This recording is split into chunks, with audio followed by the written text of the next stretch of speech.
Hi everyone and welcome back to the SculptureCon on another amazing, glorious, sunny spring day. The birds are singing, bees are buzzing, of course the bluebells have been out in force for a couple of weeks, and it's all looking really beautiful, and we're really sad that we can't share this all properly with you all, but hopefully these little videos will give you a sense of what's to come a little bit later in the year when we can open again. So today I am going to take you to see some pieces by a sculptor called Shaun Brosnan.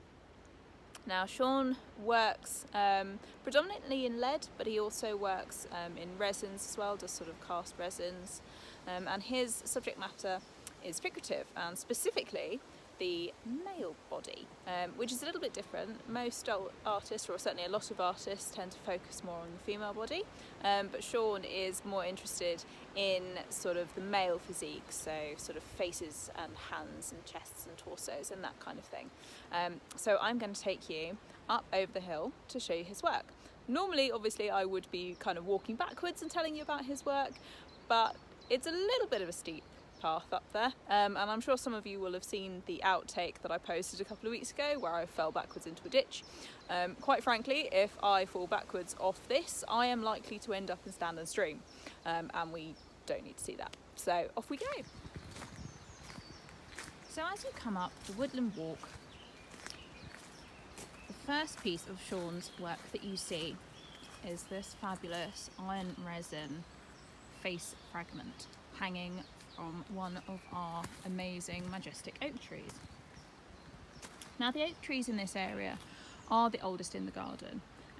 We are in kind of oak territory here in Surrey, surrounded by beautiful protected ancient woodland, and the oak trees down this end of the garden are absolutely enormous. If I pan up, we just won't be able to see the top, quite frankly.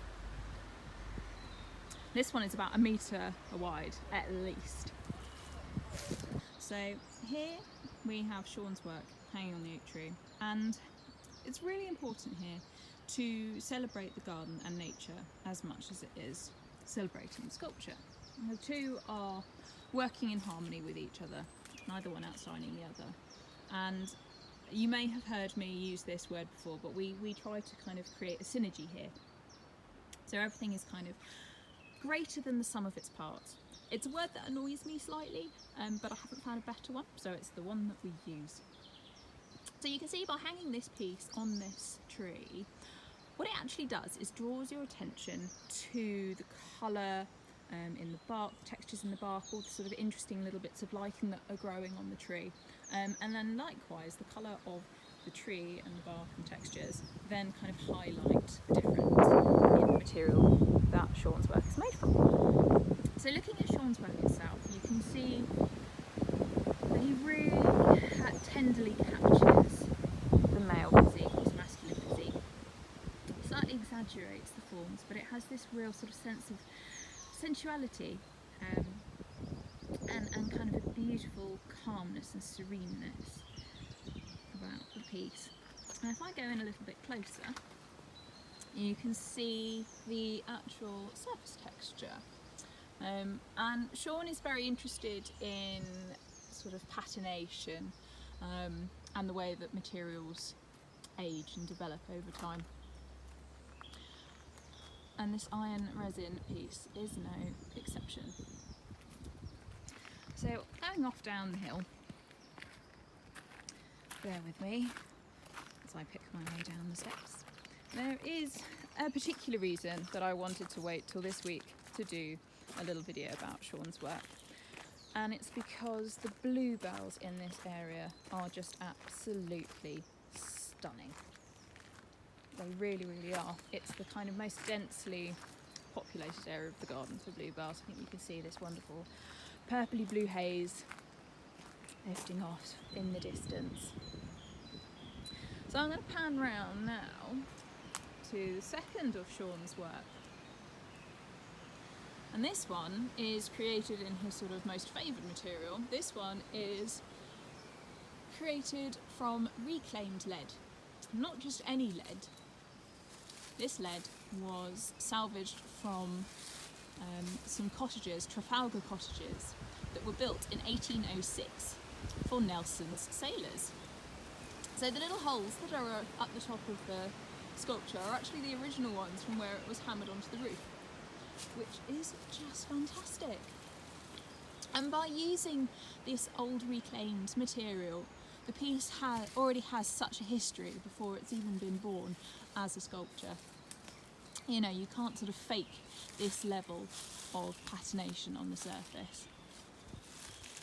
Now if we go a little bit closer, we can see the tool marks from where Shaun has manipulated and hammered the material to create this beautiful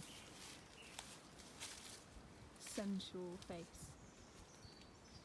And there is something, sort of a nod to the classical with Shaun's work, sort of a bit baroque. But all the forms are slightly exaggerated. They are larger than life, no more larger than life than the third piece, which is at the top of our newly created woodland staircase. So if you come with me up the stairs, you will start to see this fantastic copper face fragment, just peeking with the sun.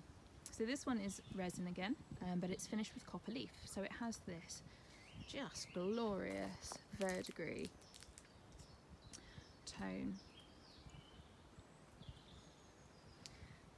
And again, if I just pan round, you can see how the surface has just sort of aged and developed its own textures and patination.